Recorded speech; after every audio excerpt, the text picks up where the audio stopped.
created all of that, right?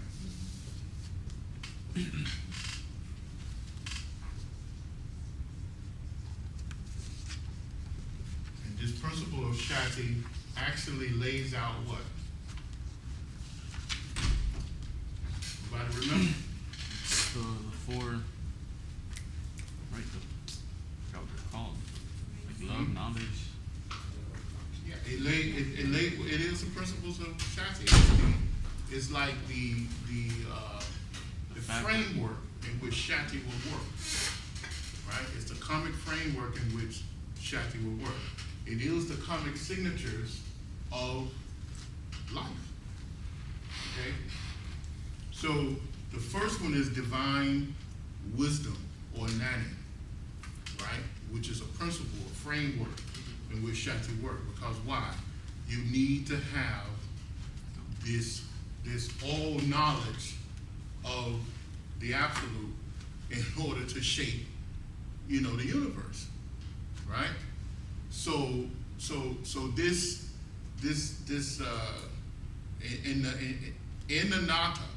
in the Nata Shakti that permeates the universe, there's all knowledge within it, within every molecule of it. Okay?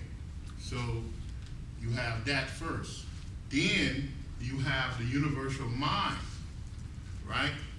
That intelligent design of this great wave of Nata Shakti that reigns from the absolute, from God, right? Then after that, you have the prana.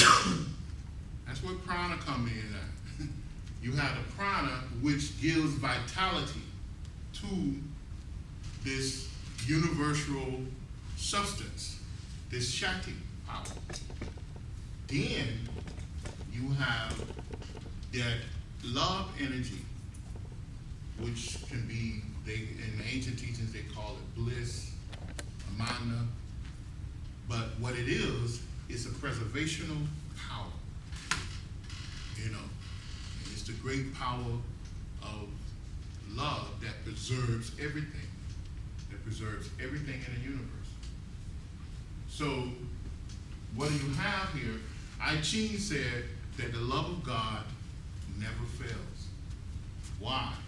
Because it preserves everything. It preserves absolutely everything. And that's a key factor in increasing the power of your prana in anything you do, is the love energy.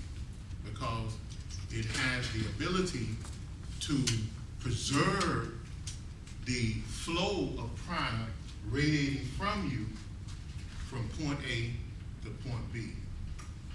And the love energy is the thing that configures this radiant power in a way that it doesn't degrade. When you lower the love energy within the power that you're projecting out, it degrades quicker. It dissipates and deteriorates. But when you can elevate yourself to the point to produce this almost perfect love energy, it moves to the target that you want it to go to. And that's what we're going to study today. But before we go in, I just want you to have some basics of this Shakti power. When the Shakti power, once the principles, once these frameworks, once the framework of the nani, right? The universal mind or mind substance, the universal mind substance, right? Once these are the main principles, and the prana, which is the vital life force, and this love energy. This becomes the karmic signature of Shakti power throughout the universe. Now, once this is done, then what happens, the Mahabhutas come into play. everybody know what the Mahabhutas are, right? The 5 elements. The 5 cosmic elements, right? And I listed here on the 5, an outline, the front page, Akasa, Vaya, Tejas, Apas, and Parithne. Now, these are the cosmic elements, which is called Mahabhutas in Sanskrit. Now, the first one is etheric sound, right? It creates the space, creates space. It also is the carrying agent for all the Mahabhutas of the Shakti power, right? It, in fact, you cannot have one of these Mahabhutas without the other. They all travel, it's one continuous wave of energy, but this is dissecting the wave, and you have the Akasa, which is the main carrying agent, because it creates the space for this energy to move. In other words, Akasa is constantly expanding. It's constantly pushing forward. You know, wherever there's Akasa, right? So then you have Vaya, which is etheric air or gas, some type of gaseous substance. And it is the agent that feeds the sound in the space. It feels the sound in the space. It begins to bring about form. Then you have the Tejas or Agni or fire, which is etheric fire or heat or light and sight, which comes into play. All of this is Shakti. All of this is Shakti. As Shakti moves to create the universe, these main substances are prevalent. Now, this is ancient science, right? But of course, the physical scientists will try to come against us, but if you examine their periodical chart, it's the same thing. It's the same thing. In the periodical chart, what do you have? Solids and liquids. Huh? All the elements, gas, solid, liquids, right? and subtle energies as well. So it's the same thing. So then you come to Apas, which is etheric liquid, right? Cold, water. It's the agent that contracts things. It cools it off after you have heated it up, right? And then from there, you get the solids, which is etheric solids, the last element. So these are Shakti. All of these are the principles, the Mahabhutas of Shakti. And they follow, they follow the principles. They fall within the framework, the atomic framework of the principles of Shakti. They respond to it. They respond to it because the only way that, in other words, there's a wisdom behind their formation. There's some type of intelligent design. There's vitality because it's moving. It's not stagnant, right? And then, in order for it to stay in existence, it needs preservation in order to move from point A to point B. So these are, this is, all of this teaches us about the cosmic energy called Shakti. Right? Did I lose anybody yet? Everybody understand so far? It's kind of cold in here. It's not me. It's not cold. It's not cold. Usually, I love the cold, so. But if I say it's cold, it must be cold. Okay, now this Shakti power radiates the universe, right? And it moves from the universe. I mean, it radiates the universe, and then we have all these galaxies within the universe. And each galaxy have a central sun, right? Now, in the ancient teachings, the galaxy was noted and recognized to be who? Who knows?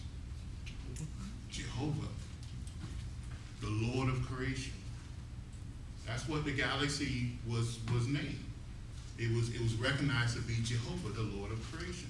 It's in the Hebrew teachings. Huh? The Hebrew? Or what it In comes all the teachings. It's not just Hebrew. The Hebrew came from where?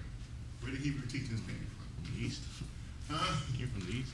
From Zoroaster. Yeah, it came. I'm saying, but it still came from, because the Vedas, there's four Vedas, right? And they reportedly to be 90,000 years old. So it's older than the Hebrew teachings. They just, in fact, all books came from the Bhagavad Gita, the Vedas, all these holy books. They just interpret it differently throughout the world, according to their culture or whatever. But it was known to be Jehovah, which is the Lord of creation. Now, within Jehovah, or within the galaxy, you have this central sun. And this central sun pulls on this Shakti power from the absolute, the supreme being of all the universes. Okay? So they have the ability to pull on this great power. And then from the central sun comes many suns within the within that galaxy. And those suns create solar systems. And those suns are called the solar logos. And they pull in the Shakti power, right? And they modify the Shakti power and create the realms of existence that we live on. We live on this physical plane.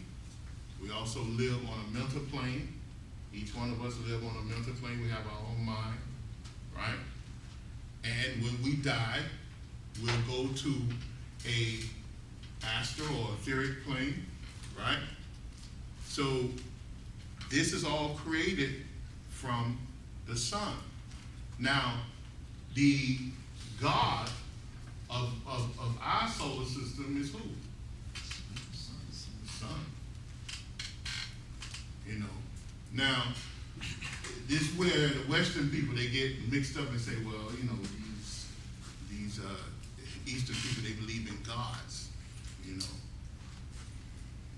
They still believe in the supreme God, which is the absolute over the universe. But they understand that that supreme God have extended itself in order to create the microbes like us. So the sun is only an extension of the central sun. The central sun is an extension of the galaxy. The galaxy is an extension of the universe. And the universe is a fraction of the absolute. Okay? Because the absolute is unmeasurable. There's no end, there's no beginning, it's all powerful. So it's only an extension. And because of our limited understanding, we have to create these individual steps in order to understand the magnificence of God and the power of God. All right? So the sun modifies this Shakti power and produces these different levels of the Mahabhutas, the Tavic rays or Tavic matter, and the pranas, the 5 major pranas and 5 minor pranas. Now, of course, the scientists today realize that we are what? Everything is what? Solidified sunlight. Solidified sunlight. You know, and they know this from studying matter and energy and our atmosphere. They realize that everything on this earth, in this solar system, originated from the sun. So when the Holy Bible spoke about God, they spoke about the sun. That's the son of the Bible. That's the son of the Torah. Now, when they spoke about Jehovah, they spoke about the galaxy. See?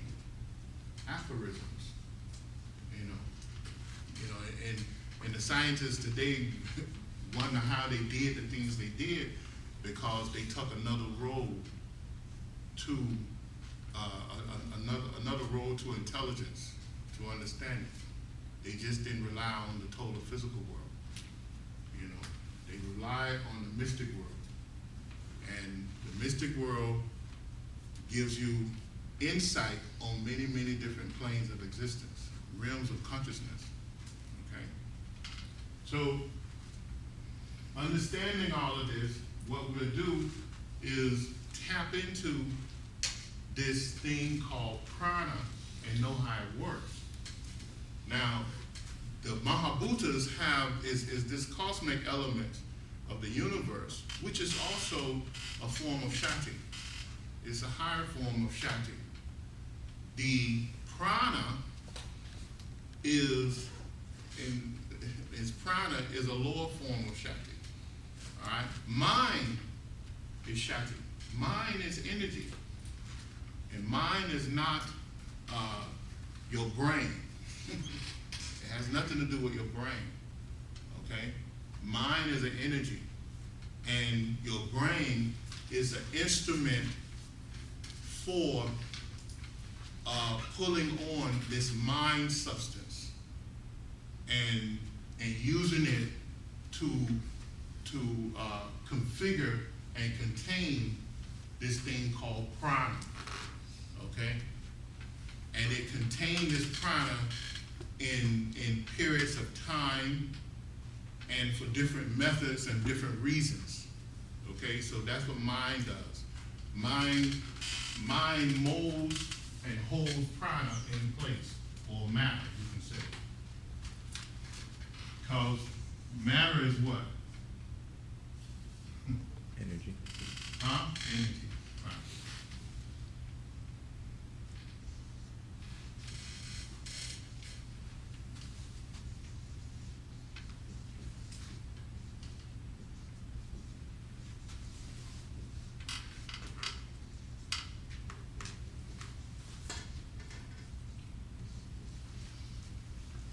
Now, I can prove this to you. If you have the right knowledge and understanding of a particular thing, let's say this desk, right? The thing that holds this desk together is not necessarily the screws, right? Is the design. Where did design come from? An idea. Idea. It came from mind.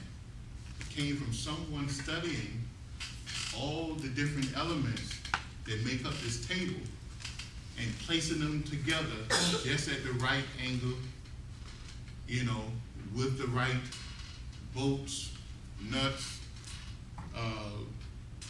wood, laminated.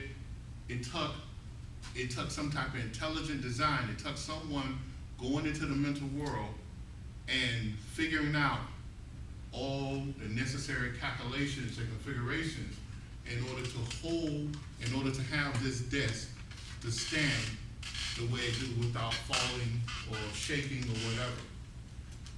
So it's the mind that holds matter and prana in place. All right?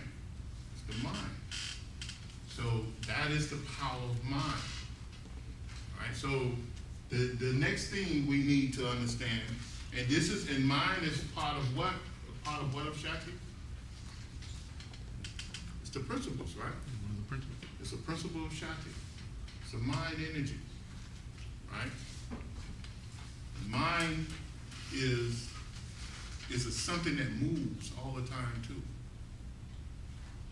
But the power of mind, you get the greatest power, you get the greatest capacity of mind when you can slow mind down. You can slow this mind energy down and tap into it. It's the same way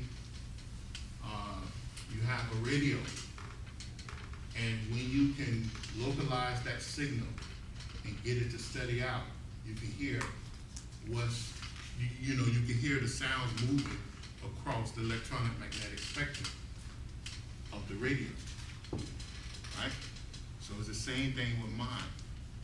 Now, if you go back to the Sutras of Patanjali, who heard of the Sutras of Patanjali? Okay, when you go back to the Sutras of Patanjali, one of the first things this great yogi master said is what?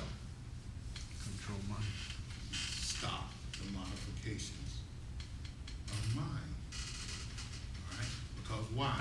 When you stop the modifications of mind, you cut out the distortion, and you can tap into the many levels of mind, because there's many levels of mind.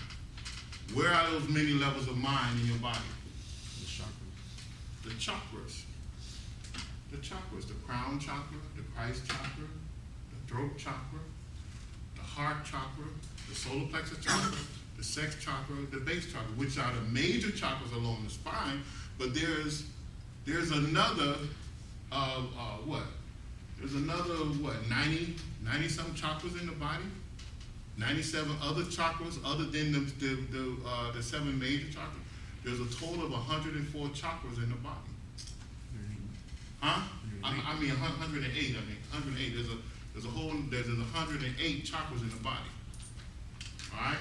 So there's another 101 chakras in other than the main. You have 108 chakras in the body. All of them are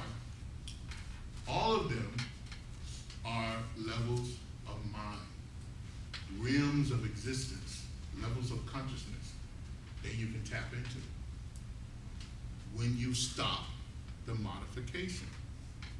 All right? So we have this mind. Now, in order to bring this about, we needed the first principle, which was what? Knowledge, wisdom. Knowledge and wisdom. So that's what I'm attempting to do today, to give you the knowledge and wisdom so that you can tap into, you can control the mind. Okay? And this applies to anything you go to in life. Anything you go to in life. Get the knowledge of it, the wisdom behind that theme or the subject or whatever, and then place it on your mind, tap into all the levels of operation of that particular thing, and then put it in action. How do we put it in action? Bringing together the Pranas. That's right. You put it in action by placing vitality behind it. Put it into motion, because prana is what? The vital life force within us.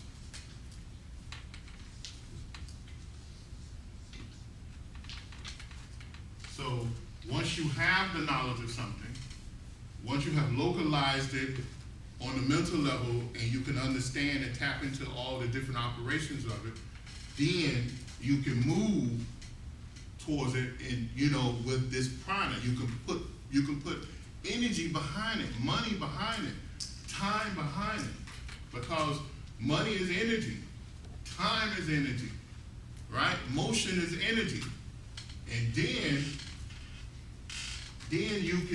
you can see a road towards success in anything you do. Once you have got it in motion, then you have to do what? Sustain it. Huh? Preserve it. So you have to show some type of love for it to do what? Preserve it. To preserve it. Sustain it.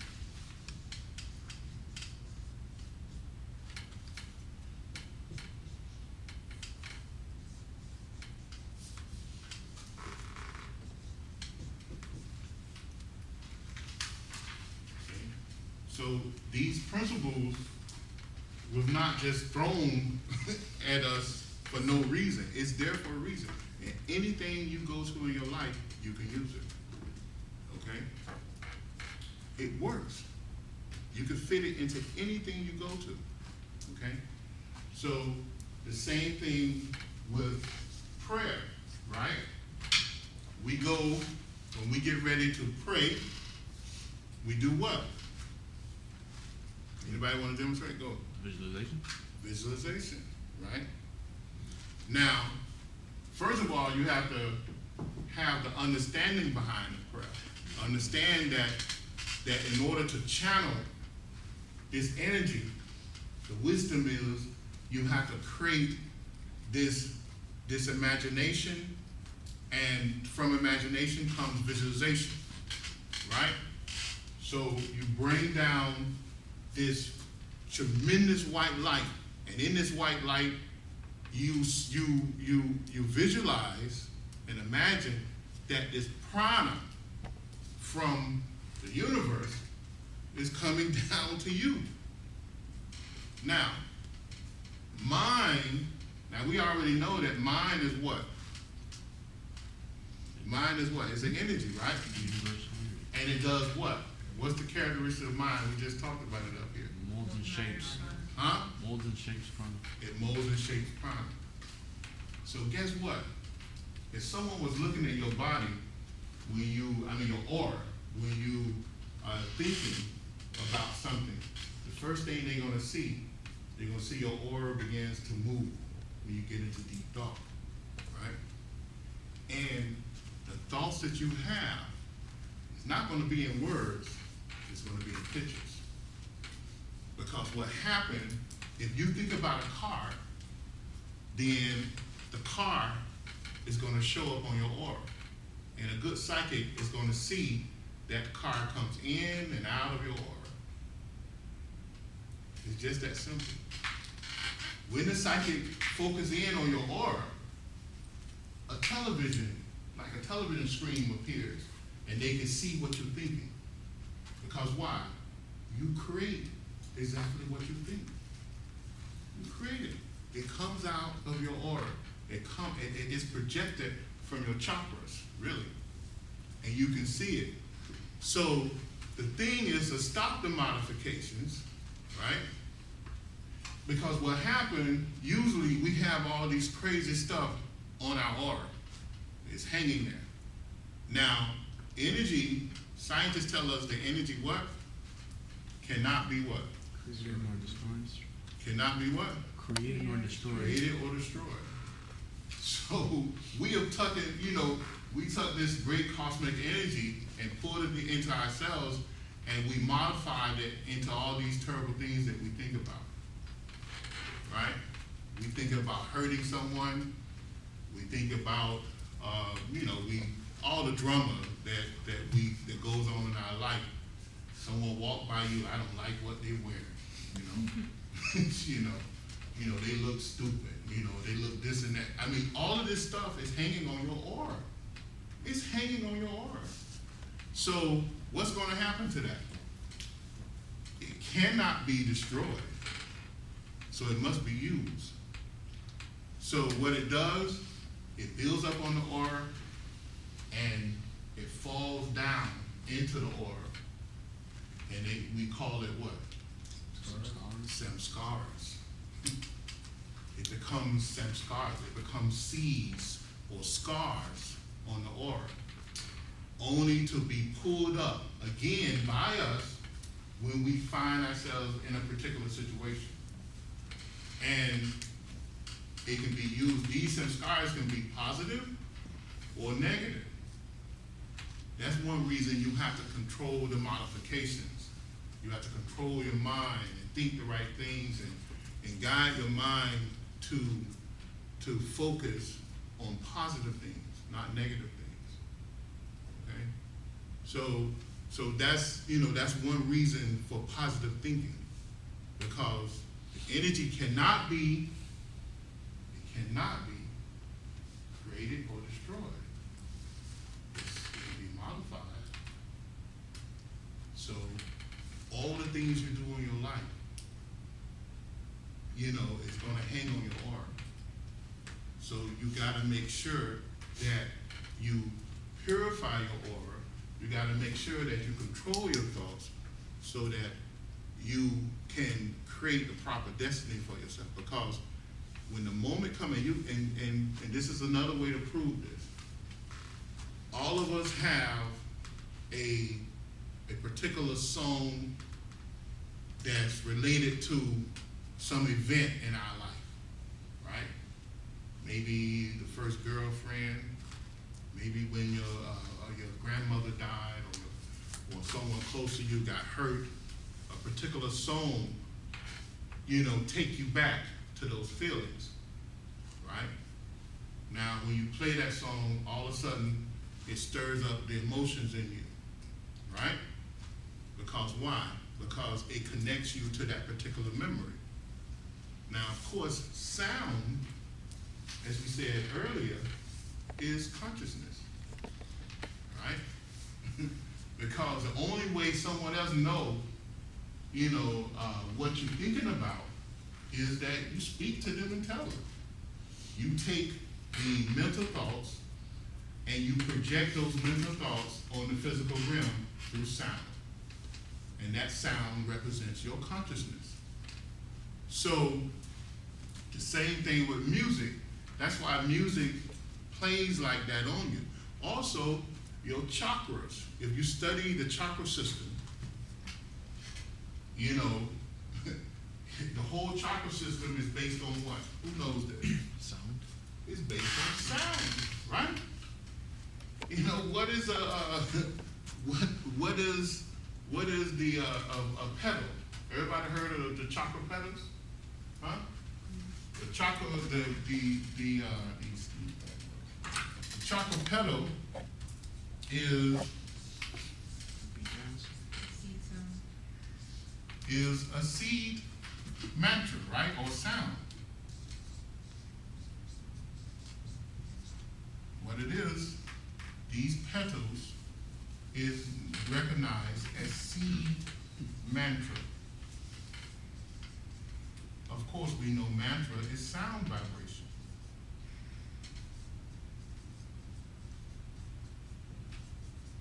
So when you study the chakras, only thing you're doing is studying different frequencies of sound. Because why? The ancients realized that sound was consciousness. So you have all the different chakras have different frequencies of sound, right? And different, and they number these petals. They number them. They give each one of the chakras a number, right? And the Sanskrit terminology for it, they call it BJ. You want to go back and study it. And it represents a level of consciousness and realms of consciousness. Okay? So that's why sound wakes up the memory, because our real consciousness is in the chakras. It's not here. It's in the chakras. So that's why sound, that's why we gravitate towards music and sound so much. And it wakes up these chakras and these memories, these samskaras within the aura. Because of course, the aura is developed by the nadis in all the different bodies. Because the nadis rise up from the chakras, create this elaborate matrix, and it goes in and out of all the chakras, right? And it have these different layers of the aura that produces all these different levels of consciousness, right? So So that's why you have, that's why sound is so connected to it. But, so we have to control our mind. We have to control our mind. This is very critical. And when we can develop our mind, mainly through concentration. And concentration is taking our mind and pushing our mental thoughts down one channel, undisturbed. If we focus on one thing and that thing only, then we can begin to control our mind once we learn to do this. Okay? And we stop this thing called the modifications. Because when the modifications go on, when someone look at your aura around you, when they look at the aura around you, they notice that your aura is jagged. It has these jagged, it has an aura, it has a little stick man here, and the aura has these jagged waves to it. Because why? Your mind jumps from one thing to the next. You worry about all these different things.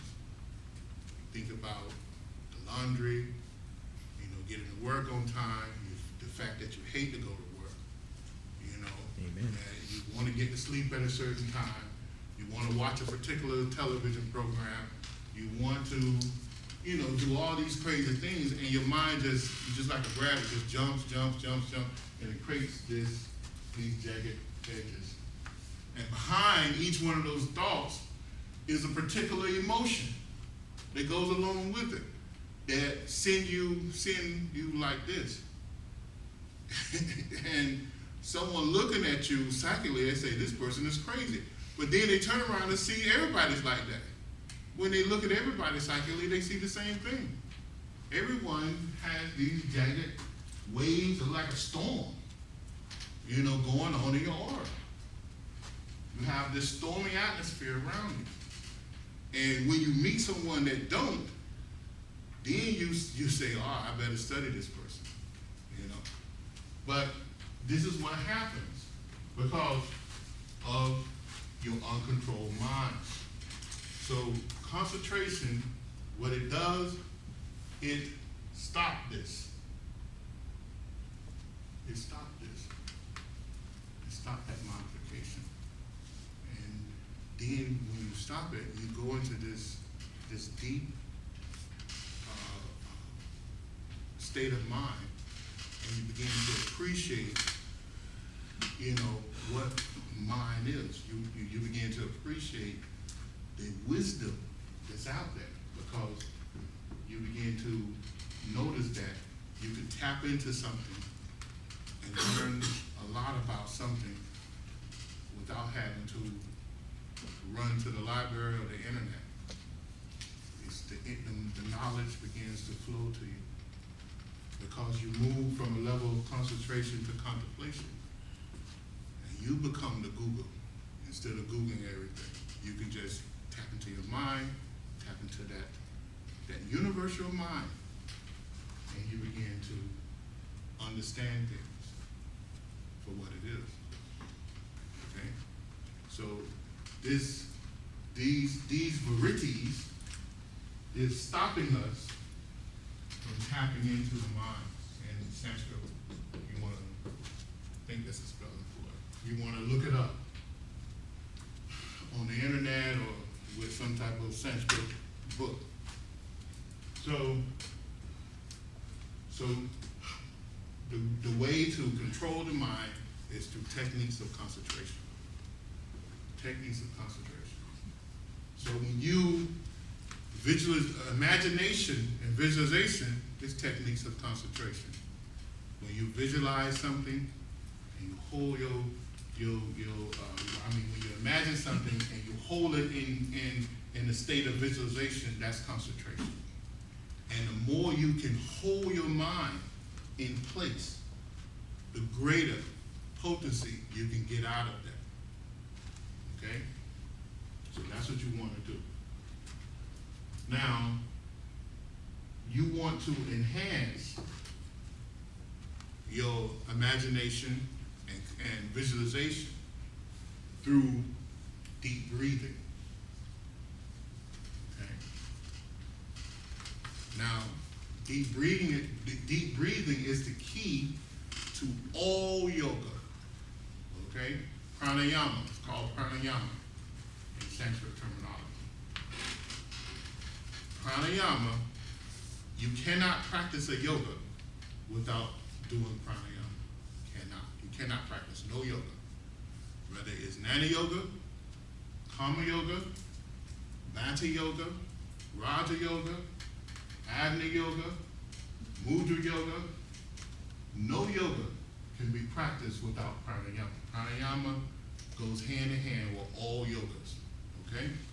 Now, when you control the prana, when you gain control over the mind, you do it with the help of pranayama, because pranayama helps to clear the mind. It helps to enhance the flow of prana in the body. Okay? So you have to learn to breathe in and out properly. You know, to even the inhale with the exhale, right? And to use the full capacity of the lungs and be able to retain breath after you inhale or exhale. That's one of the keys to pranayama.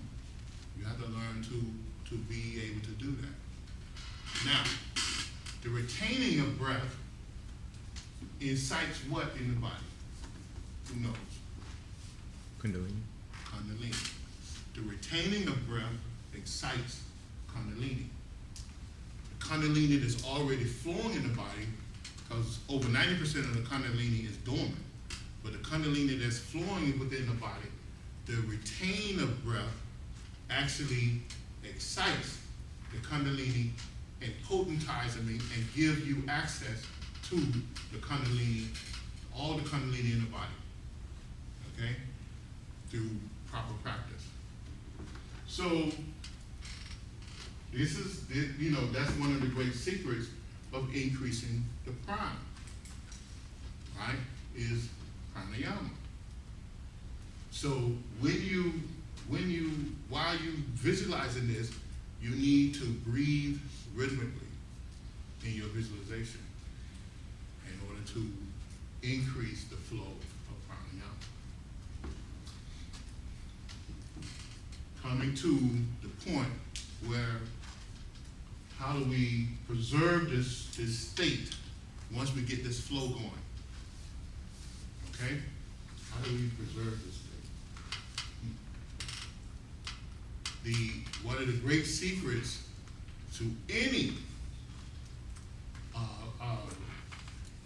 practice of what I want to say, white magic, or magic, or yoga, or anything, any spiritual radiation of healing or power. One of the great secrets is love energy. Is love energy. But the thing about love energy is not is that love energy is what? What's the greatest thing about love energy? Let's see if you guys have been coming here long enough, you know. It's a preservative force. But in radiating, what is the thing? What is the greatest thing about it? You multiply yourself by 4. No, that's not the greatest thing. That's one of the things, but when you generating this love energy, It multiplies. no, Transmutes. no. I mean,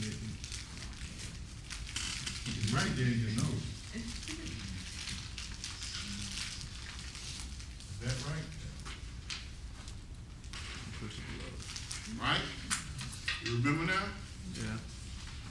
The more impersonal this love energy is, the greater the love energy is. The love energy, you have to radiate this love energy in an impersonal way. Anyone know why? Because when you're impersonal, you're attached to everything. When you're impersonal, Everything. so you're able to direct energy to it more So you efficiently. kill out what? The distortion. Distortion. You know, who in here ever did astral projection? Who had an astral projection experience? Who? You? Yeah. You? No one else? I'm surprised at that. Okay. What do you notice when you project astrally? Did you have control? At first, no. Right? No, at first, no. What happened? Do you have good memory of it? And sometimes if I'm moving, I'll see these streaks of lights everywhere. And what happens? It's kind of like I'm popping all over the place. But as soon as I think of place, I'm there. You pop it all over the place. That's what happened in the beginning of astral projection. When you project, the astral body is what? Is a what? What do you describe the body as? An emotional body. Emotional body. So when you first begin to astral project, that's why sometimes it's very dangerous. I don't recommend everybody to go try to do astral projection either. It's a dangerous thing. Someone have to teach you to do it. But when you first begin to astral project, you get out of the body and you have a sensation, right? Something that you hear something, you see something, you'll see a light or color, and all of a sudden you're there. Or you think a thought, and you're there. See? And it's like you have no control. You know, you get to that place where you had a thought of or seen a particular light, and then all of a sudden that place reminds you of something else, and then you there at the other place. It's exhausting. Because why? You lack mental control. You lack concentration. Right? So it creates this distortion. And you bouncing around like a ping pong ball. You know, and you can't focus. Once you gain that focus, that pure concentration that leads you to higher levels of contemplation, then you can say, I'm going here, and that's the only place I'm going. See? And you take control over the astral body. See? So that's why impersonal is very important, because it cuts out the distortion. And you become attached to everything and nothing all at the same. So when your energy goes out and you have a particular target that you wanted to go to, it's not going to be drained by your own personal feelings of anything. It's going to go out and it's going to go to the target that it needs to go to. See, it's impersonal. And that's what I mean by personal love energy. It's the highest love energy that you can radiate. You know, when you personally involved and have all these crazy thoughts, you're going to distort the energy. So you have to detach yourself from it and radiate the energy as a spiritual being, you know, that just want to help, just want to give some type of life substance to the person or persons that you're trying to send the energy to. So that's the importance of that. Okay? Everybody get that? So that's one of the best things I can tell you about love energy. What time is it? 1 o'clock. 1 o'clock. Okay, you guys want to stop for questions, or you have any questions?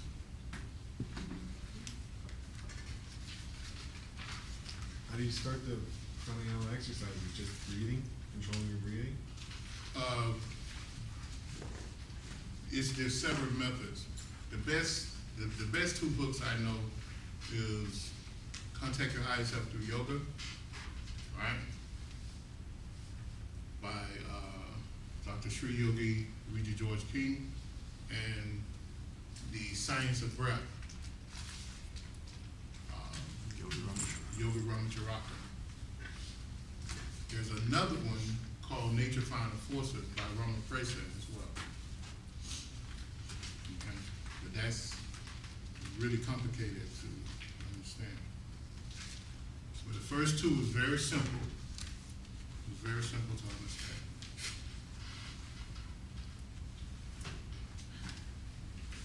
The science of breath is free on the website. Yeah, the Science of Breath is free on our website. In here, I give you a chart of how the prana, and the prana, when the prana that runs through the human body, that level of prana is here. I give it here a chart. It gives a little statement about the prana.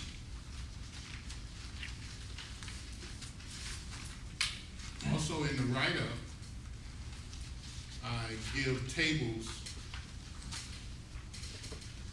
I think I gave a table. Yeah, of the prana as well.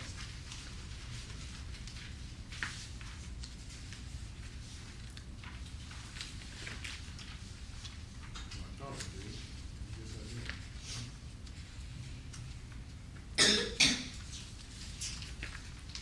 Next week I'll bring that in. There's 5 major pranas and 5 minor pranas as well. The minor pranas have to do with mostly with the physical body, the reaction of the physical body, or the motion of the physical body, and the major pranas is more subtle. It's a subtle flow of energy. All right? So, also, and I know I went real quick through the cosmic part of this, but in here I kind of speak about the cosmic part and give you the Sanskrit names of the sun, as it describes, as it relates back to the physical body, right, and the chakras.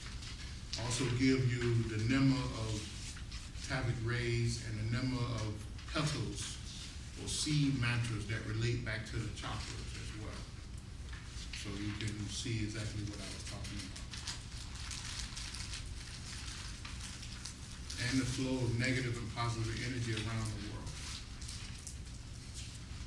And then the Mahabindus, which is the sun, earth, and moon, how it relates back to us, because there's a convergent point of prana that happens as the sun radiates the energy to the earth.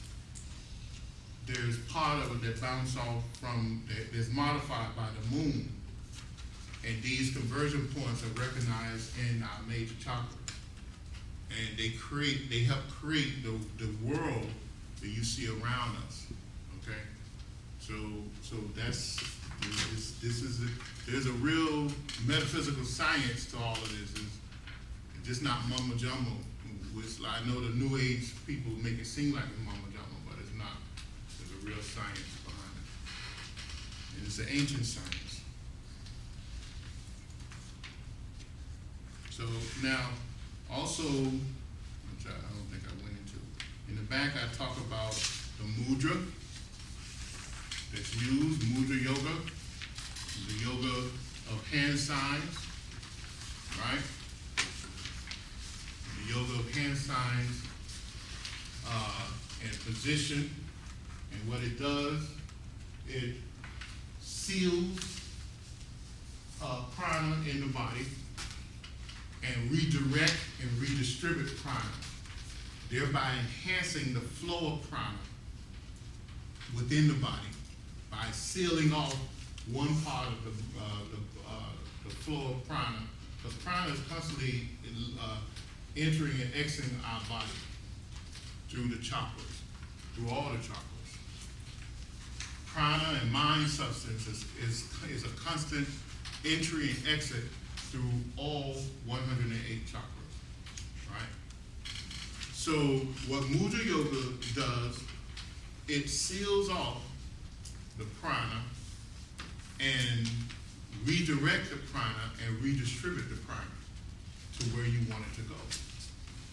So in the form, when we are praying and we hold our hands up like this, what happens is that we, by raising our arms up like this, we activate the chakra, and we kind of sealing off the chakras here to a certain degree, and pushing the prana, any prana that we project, mentally project, and through our voice box, because the tip of our tongue is connected to where?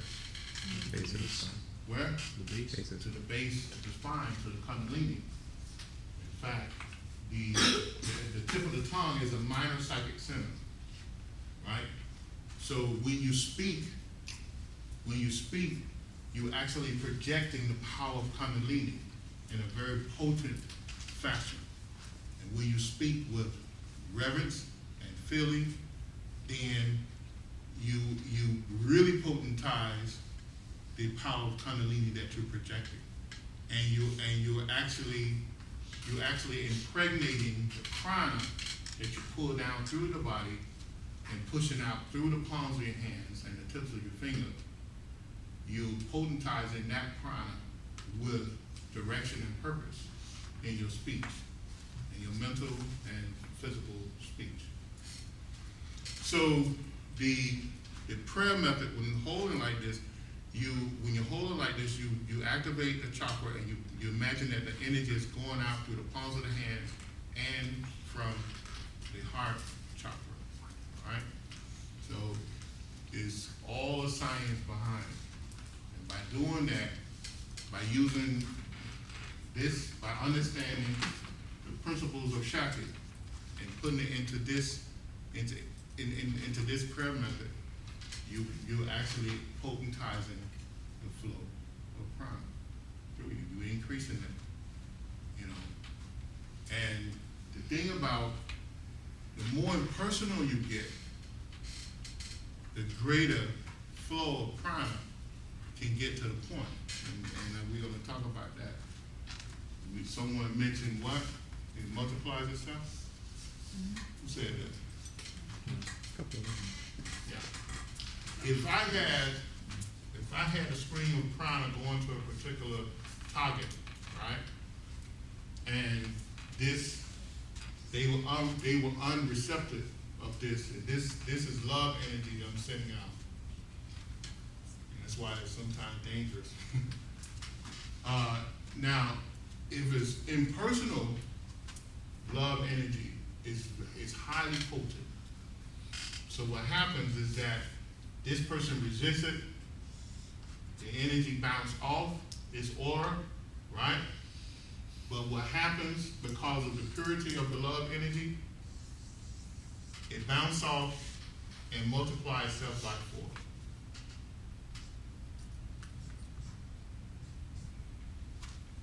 And then what does it do? Bounces right back. It goes right back. If that's not enough to penetrate the barrier, it bounces off and repeats. Okay? It multiplies itself by 4. Now understand that at this point, it was single, now it's 4. Let's say it goes from 1. Now it's 4 being multiplied by 4. So that's 16, right? So now when it goes back, it's going to be 16 times 4 until it breaks through that barrier. What's the point where it bounces off that person's aura, has to go back to something where it gets multiplied? Where does it go back to get multiplied? It doesn't go back to anything. It multiplies against itself. But that's just an illustration. Then technically, it doesn't really. No, it bounces off.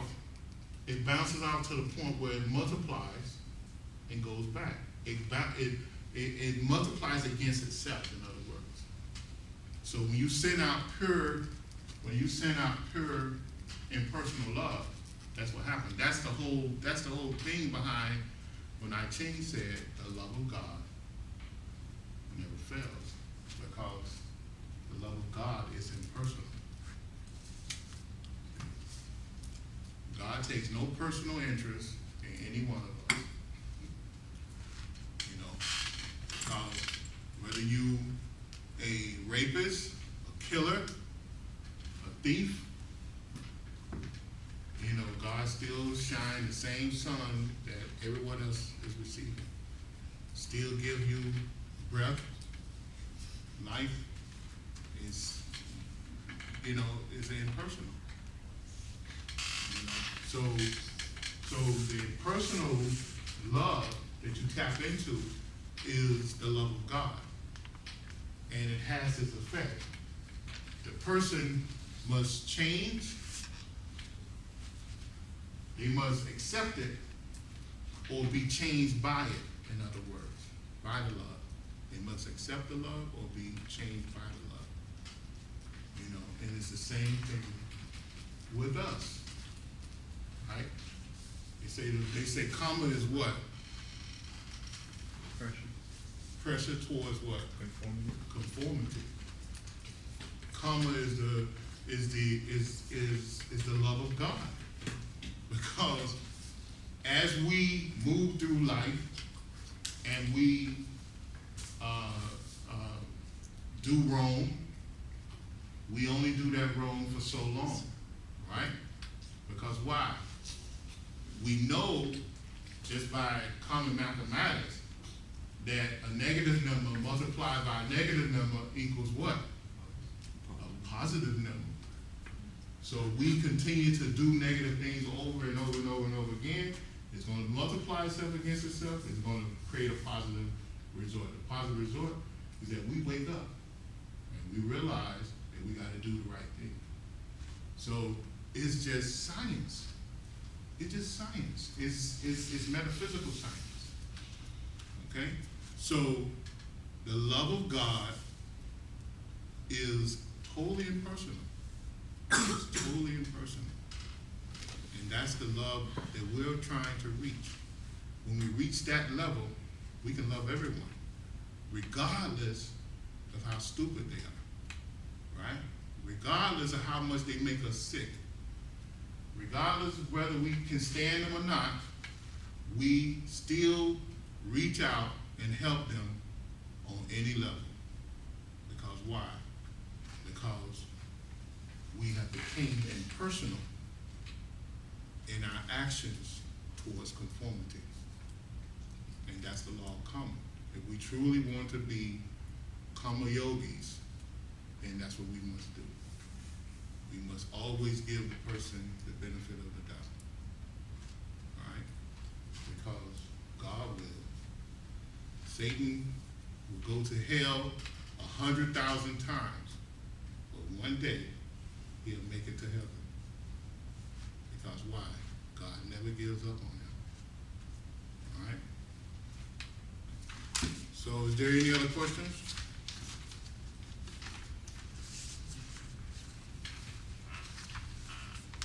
If there's no questions, then we can close out. I have a question.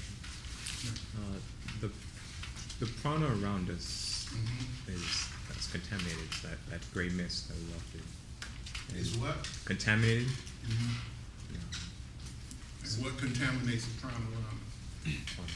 Our mind, our thoughts, and The what? our thoughts. But the question is, during pranayama, is that the same prana we're breathing in? You're purifying. You're purifying. You're purifying the prana. We take it within our aura purified, and that's what we use. Yeah, because what we're doing, we're asking to draw prana in from outside of us, and we're taking that prana eventually, and we pushing that prana through the nadis, right, to purify the nadis. Because the thing that pranayama does is one of the reasons for pranayama is to purify the nadis, okay, to move all the blockages.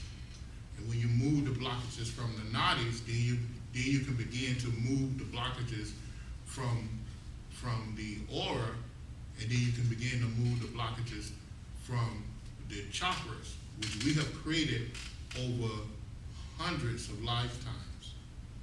Okay, so that's the reason. You must first purify the nadis, and then the aura, then the chakra. Okay? But when you purify the nadis, you actually purify the aura itself. All right. So we also purifying the prana around us when we do that? Yeah, because the aura is what? We live within our aura. Okay? I mean, we live within the aura. So the physical body, the astral body, all those bodies live within this auric envelope. You know, because the first thing you see is the aura of a person if you're looking psychically, depending on which level you're looking at. But you live within the aura. You have this magnetic field, this auric magnetic field around you, and there's layers of it. And depends on what level of psychic sight you have, you see that particular level. So you live in the aura. So say doing the practices, like say within a city, as opposed to going out to the mountains or by the ocean and doing it there, is more difficult for us, the practitioner, but it's of greater benefit to all those around in the city. Yeah, I mean, it's a greater benefit for you too, because it pushes you to move. You know, we're taught that the days of retreating in the wilderness is gone. We should step away from that, and we should develop ourselves among the populace. All right, because then you gain a greater control, all right, and a greater resistance against certain things as well.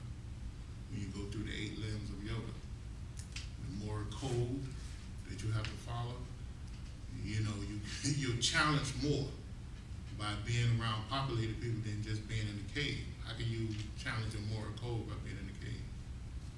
You know, or in solitude or something. All right? Yeah. You were talking about how every time you think something, especially if it's a negative thought, you're basically creating a negative samskara, you're polluting your own aura. So in order to combat that, you can do pranayama, you can do mantra. Yeah. But when you catch, But when you catch yourself doing that, immediately take these energetic imagine these arms coming out from the solar plexus center, pushing it back into the body, and burn that thought up. And then once you burn that thought up, raise that energy up to a higher level. Okay? Within your body. And that will stop it from becoming a negative samskara. Okay, you can do that immediately. But you can't wait till the end of the day and say, okay, I want to do this, and it's not going to work like that. You're going to miss something. You have to catch it right then and there. Okay? So that's the best way to do it.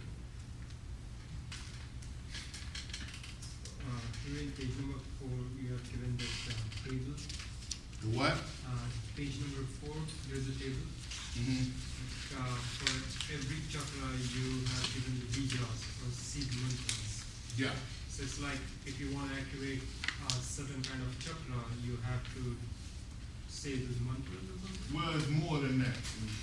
That's a whole other class. It's more than just that. Okay? It's more than just that. But I just want to give you the associated mantra to that particular chakra. Yeah. But it's more than just chanting that. Okay?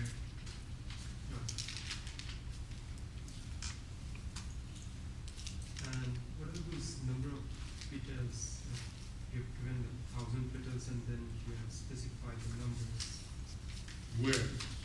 Same chart. Same table. Same chart. Oh, those are the seed mantras, the BJs. That's connected. That's all the petals that's connected to each chakra. If you look at a mana or tantra, what's it called? A yantra. You know the yantra, Yeah. the symbol of the chakra. You'll notice that they put the letters, right? The sound letters. That's the petals. Those are the number of letters.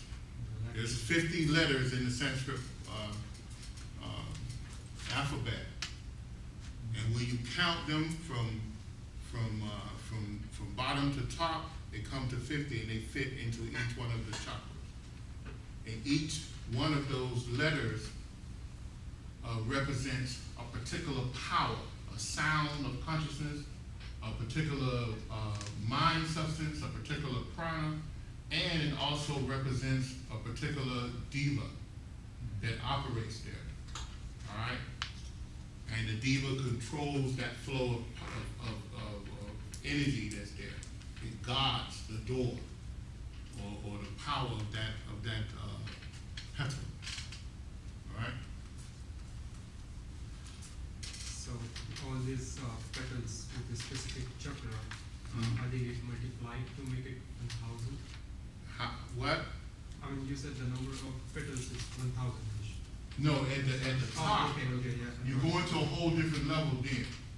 Okay, when you get to the crown chakra, then you become an avatar. You know, you're above the earth. You're a cosmic master then. So that's a whole different thing. All right. Yeah. Do all 108 chakras have petals? Yeah. All the chakras have petals. They have some level of petals. Are those known? Hmm? Are those known for all 108? No, not in, it's known through initiation. There are some books that give like 38 of them or something like that, but, and then there are some that claim that it was more than 108. But, That book I gave you to read was dealing with the acupuncture points. It said there's 108 major ones, but then it goes into detail saying there's even more than that. yeah, They're more minor than the 108. but they took their information from where? Yeah, of course. Huh? Ayurveda and Upanishad. They took it from the Hindus. And the Hindus tell us there's 108 chakras. So I would believe the source than the source that came after it. Any other question? In fact, the acupuncture, they threw away a lot of stuff because they said it was too complicated. Go back and study. They threw away a lot of this stuff. Yeah. Do chakras spin around like a vortex? Yeah, it is a vortex. The chakras is a vortex. It's a vortex. I mean, I gave you a chart. Who has the big chart? I gave you all a big chart, and it shows the vortex. I don't have it with me. I don't think I do. It's online too. If you all want to go in the meetup line, that the big chart is there. And when you go to meetup, there's something that say files. This one? No, it's a table with all the everything that's related to the topics. No, that's not it. It's a table. It's like an Excel table. Then in an Excel spreadsheet.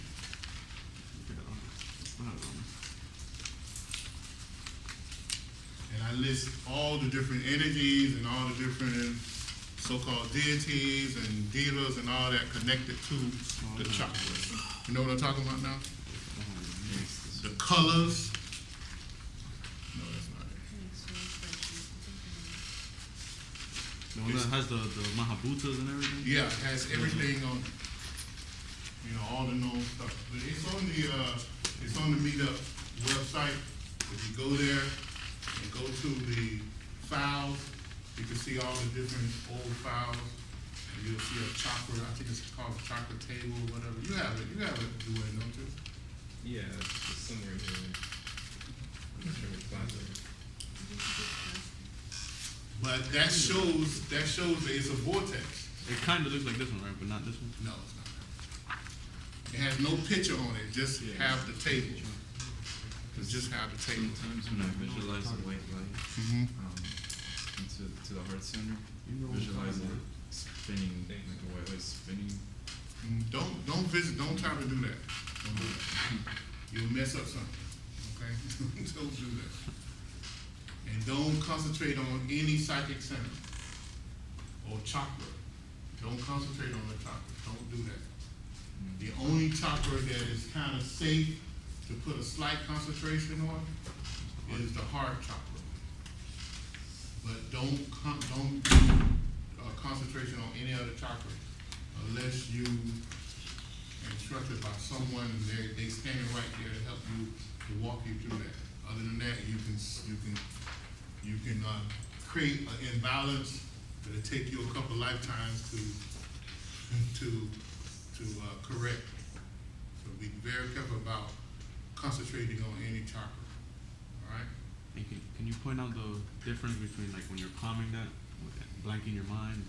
Yeah, you don't blank your mind either. Don't blank your mind. That's the worst thing you can do is blank your mind. So if anyone tell you, oh, you just go and meditate and blank your mind, don't do that. That's like opening the door to your house at midnight and then going to sleep. In a crime-infested neighborhood, that's what it's like. So don't do that. Because what you do, you open yourself up to any discontinued entity that wants to have fun with you. So you don't blank your mind. You should always have like an object for your concentration. Yeah. Concentration and contemplation has nothing to do with blanking the mind. It's very active. It's very, very active. Meditation is an active state. It's not a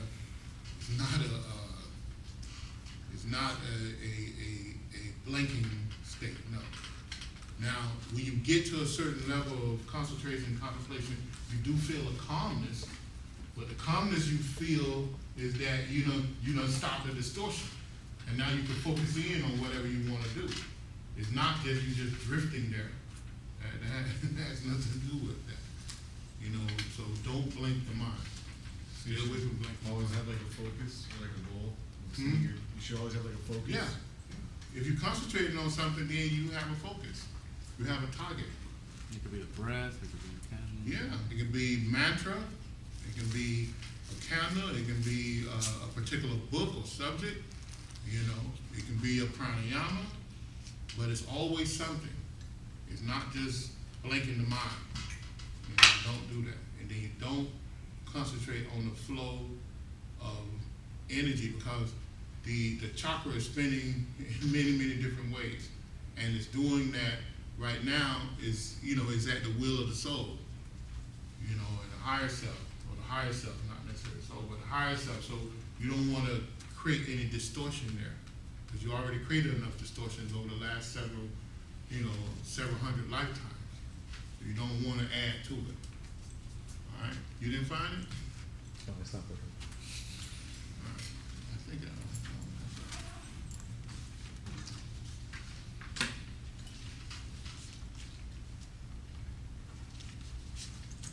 This online.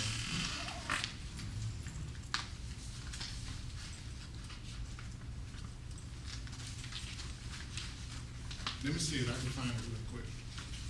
I know exactly what it looked like. It's not this one.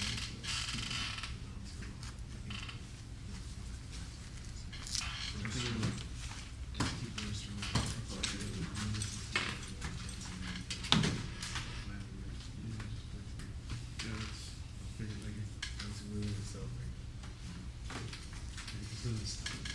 Pushing through the bullet into the country.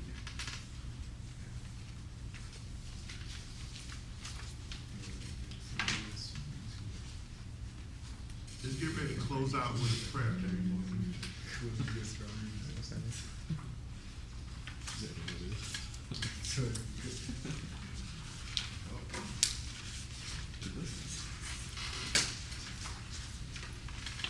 Get that open. Have you ever seen the whole Dragon Ball Z video? There's like connections somehow. And how they do it. Read that one